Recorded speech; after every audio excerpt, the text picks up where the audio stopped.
What's good, Wagering World? It's your boy Five Star in Vegas, broadcasting live as always from beautiful Summerlin, Nevada. And here with my guy, my co-host, the only Sacramento Kings fan I know. What's good, Spreader? How are you today? Hey, our teams face off tonight. Kings play the Rockets, and I think we'll probably be the only two people watching that game. The only two people watching and people who betting the over because Kings are 29th in defense and the Rockets are 30th. So I'm sure it'll be a layup line to the Yeah. basket, man. Yeah, they'll probably target it on DraftKings and stuff. Man, you had a great night last night with the Bucks. I'm feeling horrible, as you know. You had already put up for me before we started last show. Texas A&M -1 and money line. And the last second, I got a little bit too brilliant and decided to pull it off and instead go and say Bonaventure. And the crazy thing is, the only loss that I had yesterday on the whole card, we ended up going 9-1. Me and the Supreme Clientele was St. Bonaventure's money line. I ended up getting them back for second half, and they battled back and made the game pretty interesting, man. But they had too slow of a start out the beginning, man. And I apologize. I'm 0-2 starting out, man. But luckily, you were able to come through for the guys on the Milwaukee Bucks. So do you think the St. Bonnie's struggled with the pressure, man? I even was listening to the Low Post, which is an NBA podcast, and one of the guests on there was a St. Bonnie's alum, and he said, I'm the only one not at the game tonight. And I saw that 99% of the tickets supposedly were sold to St. Bonaventure's alum. You know, They're deep. Do you They think got a nice alum, bro. They got Warjanowski is Adrian Warjanowski is an alum. Oh, okay. Maybe that's what I was listening to. I can't remember who it was, but do you think that the pressure, right, of all those people being there, do you think that that's what kind of caused the slow start, right? Do you think there's little They butterflies out there always for the start Bonnies? slow. They always start slow. They usually are a second half team. They've been that way all season, but they don't usually get down 15-20 against a team like Xavier. Xavier is a very talented team. Hey man, and they were missing two of their starters in the backcourt, and they don't have their head coach because, as you know, they just hired Sean Miller, and he doesn't start until next year. He was at the game, but of course, yeah, I don't know if he was coming to practice this week, but it looked like it because those guys were ready, man. Their interim coach did a great job. They had guys who hadn't really played a lot of minutes this year really, really show up for them. So, hey, kudos to Xavier being able to beat a veteran laden St. Bonaventure team. Had all the support, and like you said, in the crowd. I mean, the crowd was 70% St. Bonnie, at Madison Square Garden. And hey man, Xavier did it with their backups. Like I said, an interim head coach, and they still were able to have a pretty decisive victory. And exactly the opposite of what I thought. Fremantle and Nuns had their way down low with St. Bonaventure. Man, I thought that the center for Ozzy for St. Bonaventure would do a better job controlling the glass, but they got him in foul trouble early, and those guys had a great game, man. So props to them. I just wish I would have gave out A&M, but Yeah. I already told you now. Get ready, A&M is going to blow Xavier. They're going to beat the brakes off Xavier. Yeah, I'm putting that bet in right now. So on my game, I felt like I got a little bit, saved by the bell, so to speak, because part of my handicap was that I thought that Harden was going to be shut down, and he had a great game. He really had a great game. You know what I felt the difference in the game was, and I think this is going to be big coming into the playoffs, man. Doc Rivers, man, I don't know what he's doing there. He's out there. So, okay, obviously, I took some time to get away yesterday. So I went out hiking. I get home. It's about the third quarter, right? So I throw it on. 76ers are doing well, right? 76ers are doing well. And then there was a period right at the end of the third, beginning of the fourth. Doc puts Embiid on the bench, and Giannis just goes to town. Just completely erases the deficit in 2 to 3 minutes, right? And I'm just sitting there, and Embiid even brought it up after the game. I got to be shadowing his minutes. Right. I can't be on the bench when he's on the floor because who else do we have to stop the 7-foot dude that's faster than than everyone on the floor, right? And I mean, I don't think Budenholzer is this coaching genius here, but boy, Doc Rivers, man, I think this is going to be a big liability for this Philadelphia 76ers team down the stretch. So, got the win, right? I felt that Giannis was going to be the best player on the floor. He was there, a little bit wrong. James Harden had a great game. They got to be feeling good. The 76ers going into there. But boy, who is Doc Rivers going to have an advantage over, except for maybe Steve Nash, who I think that, still is learning how to coach. And I don't know if I want a second-year coach trying to go up against guys like Eric Spoelstra. I mean, I guess there's not that many good coaches in the East, but still, boy, Doc Rivers might be a liability for this team. And I think it was really disappointing for Philadelphia fans because they could have won that game and I could have lost that bet, I think, if Rivers managed it a little better. So, all right, you still with me? Okay. Yeah, I'm here. We had a little blink out. It's okay. Yeah, Milwaukee stole that game, definitely. I watched it. I had them with you. It ended up being a pick before the game ended up starting, so I got Milwaukee at a pick. They stole that game, man. Going into the fourth, I thought the Sixers had it. I kind of stopped watching the game. Then you remember 3 that comes on the show sometimes. He texts me, told you should have took the Sixers. I didn't say anything because I had the Bucks. Just waited, allowed his jinx to completely settle in and do what it needs to do. Next thing I know, the Bucks take control, take the lead. Great block by Giannis at the end to seal the game. I texted him back and I said, "Not so fast, my friend." He's like, "Man, I just had the first half." I'm like, "I had the game." So we're glad. Hey, the Bucks. If the Sixers play tomorrow in the series, I take the Bucks 4-2. I think they beat them 4-2. I don't think that the Sixers will beat them in a series. Doc Rivers has had a lot of people question his coaching tactics over the years, dating back to the end of his career at the Celtics. All his whole time at the Clippers, people question. I still remember when we came back against them, they had like an 18-point lead on us in the playoffs in the deciding game 7 in the fourth quarter. And the backups for the Rockets ended up going to get the points, and we won the game. Harden didn't do much at all till the end of the game, but it was like Josh Smith and those guys that made a great run. And I remember at that time people were saying, "Hey man, what is Doc Rivers doing?" NBA, in my opinion, is one of the only sports that the coach doesn't matter as much. Like I know that, like you can go from being looked at as one of the worst coaches to one of the best overnight, depending on who your players are. Because it's always with basketball, it's more about the Johnnies and Joes than the X and O's. You know that. So, like look at Budenholzer. How you pronounce his name? Budenholzer. Mike Budenholzer. Mike Budenholzer, for instance, they won his neck the year before. He was about, if he wouldn't have won the championship last year, he would be fired this year. Yeah. Like it's that thin in NBA. So the coaching thing, when people, how much does a coach make a difference to you in the NBA, honestly? To me, I think it means more than people give it credit for once the playoffs start. And I think a game like last night shows.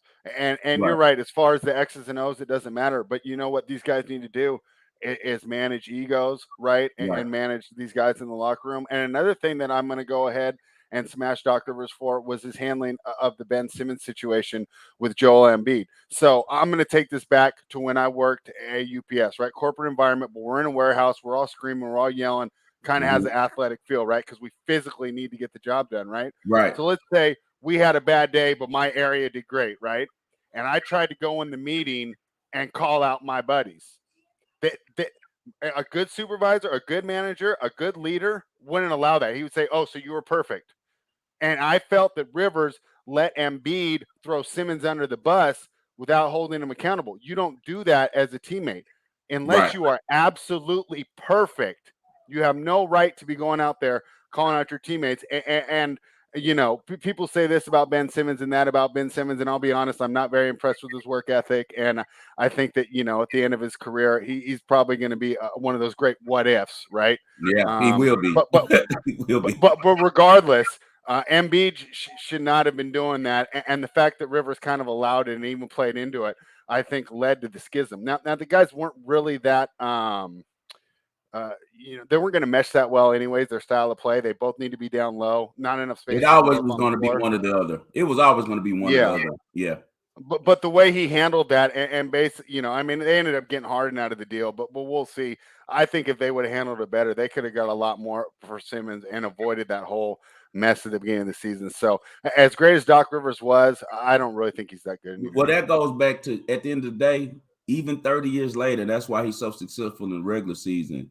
Doc is an ex-player, and he still Yeah. carries like ex-player, and that showed on the way that he handled that situation because he sided with Embiid as as if he was in the locker room. You know, not the big picture. It was more like, yeah, I see every day Embiid's in there going hard. He's working. He's trying, and Ben's just a crybaby, and he put that out there instead of just keeping face. You know, so I definitely agree with you on that. Ben Simmons, I can't say a lot of good things about him because you know I'm an LSU fanatic. LSU, he pretty much rubbed a lot of people wrong, you know, down in the Bayou State. So what I've heard, I haven't heard a lot of good things about him as his work ethic or him as a guy, you know, just overall. A lot of people forget though, he's an Aussie. It's a different culture, you know, than the United States. His dad was a professional player, so he doesn't come from like a struggling background of anything where he had to build a whole lot of, you know, a foundation of just really being a person who was about, you know, a lot of people and others. He was, you know, pretty much a kind Yeah, of you can sport. tell he didn't have to overcome adversity because as soon as it hits Right, him in the face, exactly. he shrinks. That's what I was trying to say in a nice way. Yeah. Yeah. So, but speaking of coaching with the NBA, it's funny. Last night I was watching Winning Time. Have you watched Winning Time yet about the Lakers dynasty? No, is it worth Dude, it? it's I'm gonna good. wait and watch it all when the whole thing's over. I'll Yeah, watch, I'm on, and it's 10 you're episodes in right. 2 or 3 I should nights. have done the same thing because now I'm Yeah. on part 3. I'm on episode 3, and I'm pissed because I can't keep going because you know, as sports fanatics like ourselves, this really interests us. You know, this is real interested seeing how the team was built, everybody's characters, and different things like that. But one of the things that stuck out to me since we were talking about how NBA coaches, whether they matter or not, was Jack McKinney. A lot of people don't remember him. He was the offensive coordinator pretty much for the Portland Trailblazers teams when they had Bill Walton. And remember, they shocked the world a little bit before we were born in the late 70s, but we're both historians of the NBA, so we, you know about that team. They won the championship that year because of he came up with a brand new way of playing offense. You know, back then it was everything was set. You know, you bounce it up slow, you pass the ball to your best player, you sit back, watch him make his play, make his move. If they double, he kicks it, you shoot a jumper. That was it. He changed it to a motion offense, and that's why Portland was able to upset the league and win the championship. Well, not that good of a team. They had Bill Walton, but besides that, they didn't have much. Maurice Lucas, he was just pretty much Bill Walton's bodyguard, you know. And the Lakers hired him. That was the first hire because Jerry West quit at the beginning of the season because he had like a nervous breakdown or something, a mental breakdown. He just was tired of basketball, you know. And even back then, they were calling him the logo. So he already was established as a superstar in the NBA and a Laker. They hired Jack McKinney to come in. He brings in this speeded up, brand new way of playing offense, fast break. Norm Nixon decides to play 2-point guards with Norm Nixon and Magic Johnson playing together. Getting to the point real fast. He ends up having an accident. They start out fast, have a great season. He has a bike accident and hurts his head really bad, falling off a bike. He was a real fitness guy. This guy was big into cardio, so he was working out. Fell, hit his head. Ended up Paul Westphal, who had never coached in the NBA, who was his top assistant, who had just came from being a professor at a school, hadn't coached and had never coached. This was an ex-player. Ended up being the coach, implemented the system. They win the championship. That's the year the Magic scored the 42 points his rookie year against the Sixers, playing center, substituting for Kareem. The next year, they hired Pat Riley to be the coach from being a TV announcer. But he just implemented the system. But now at this time, Magic Johnson, Kareem Abdul-Jabbar, and these guys are so smart, they know how to run the system.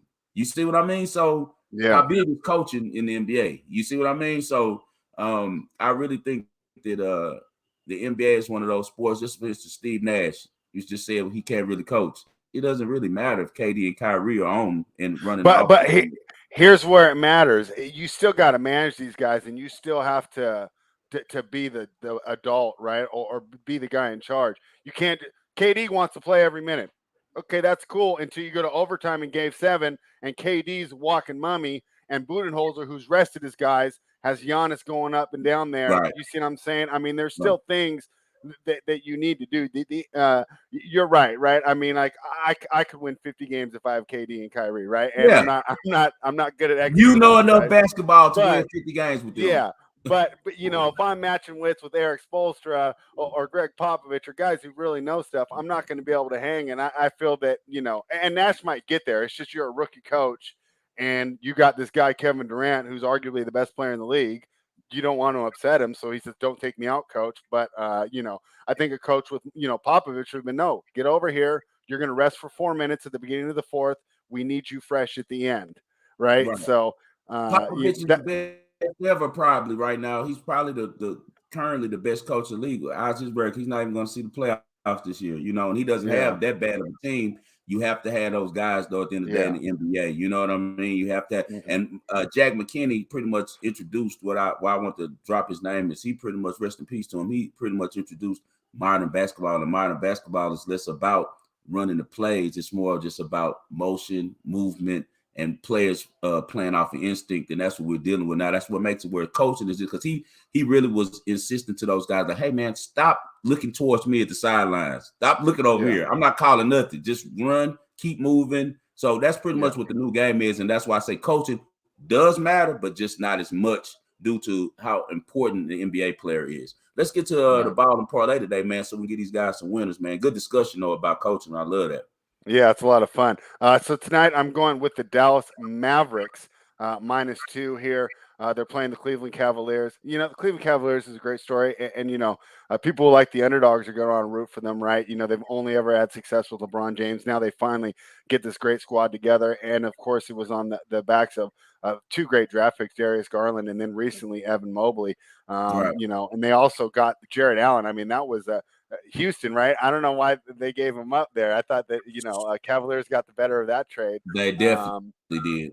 I think they wanted to make room for Christian Wood, but now we're watching Christian Wood can't get a stop against, you know, Isaiah Hartenstein. Maybe they're rethinking that. But regardless, you know, they build those three key players. They move things around them, and things are going well for the Cavaliers, and we're all excited, and it's a great story. Well, Jared Allen and Evan Mobley are currently out. Which is basically how they built the team. And Darius Garland's a great guy, right? But we've seen before, like one man can't win in the NBA. Like as much as ESPN will try and make it like Tatum versus Booker, it's not Tatum versus Booker. It's the Celtics versus the Suns. This is a team game, you know. You know, if you get four guys with my athletic ability and you put them out there with Giannis, they're still going to lose, right? It's Right. not a one man game. So you know, Cleveland is just too depleted right now. Going against the Dallas Mavericks team that number one has the star power and Luka, who can get you the half court shots when you need to at the end of the game.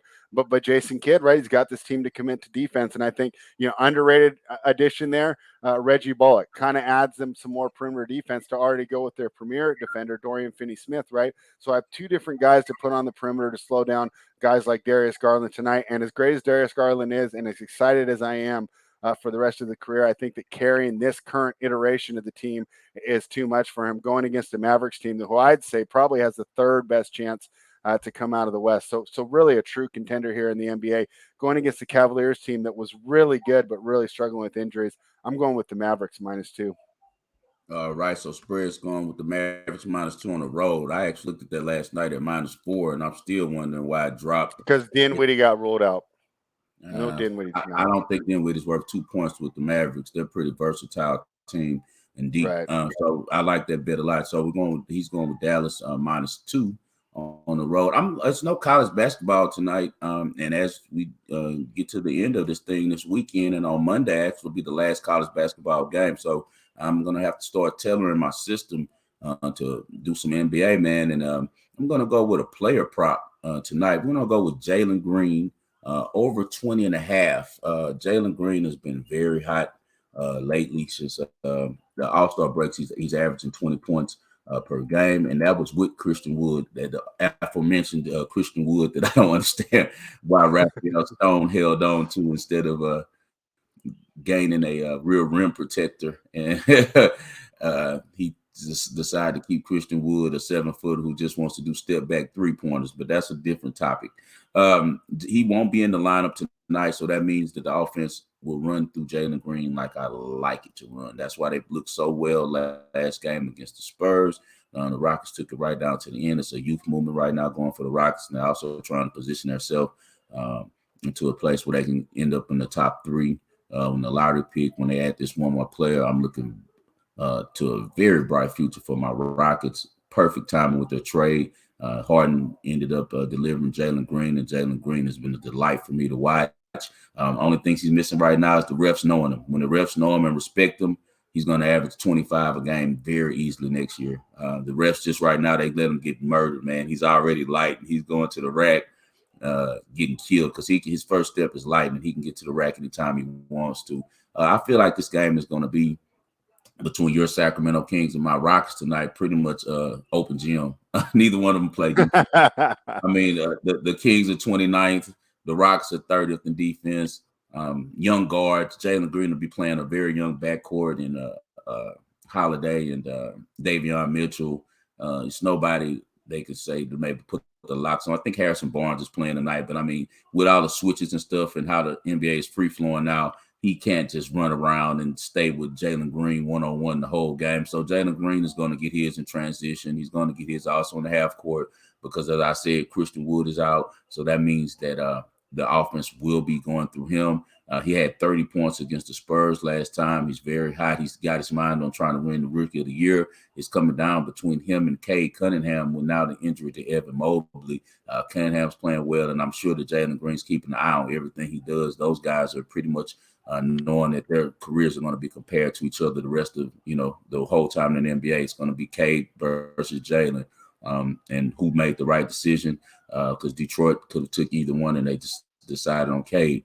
Jalen Green is an electric player. He's the closest. It's almost crazy to say when you say that his prototype is Kobe, but it is. Like he's the only person that when I see him play, that his game reminds me of. Maybe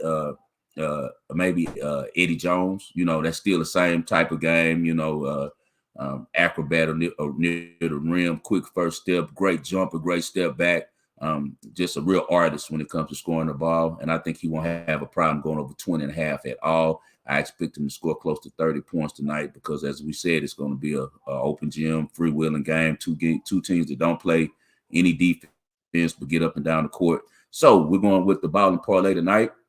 With spread is going with the Mavericks -2. He's looking for the win 2 straight. And I'm looking to get off the snide. I got another 0-2 beginning week like I did last week, man. But I just like last week, I'm going to finish strong, go 3-0 because we don't lose here.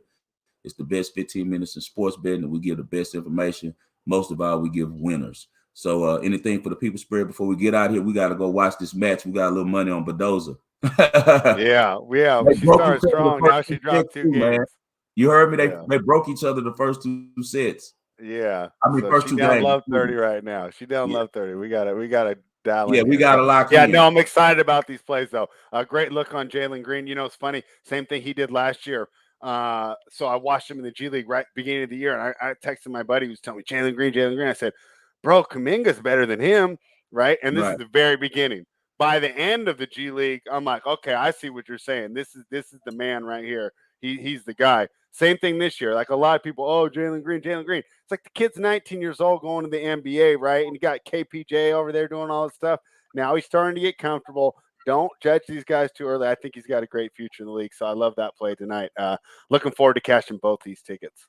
All right, guys. Well, you already know what it is. You come follow my guy, Spread Astaire, at Spread Astaire on Twitter. Follow me on Twitter at 5-Star in Vegas. Spell out the 5. Also subscribe to both our YouTube channel. Here's his Spread Astaire. Mine is 5-Star in Vegas Sports Investments. Best of luck to you all tonight. We'll see you tomorrow.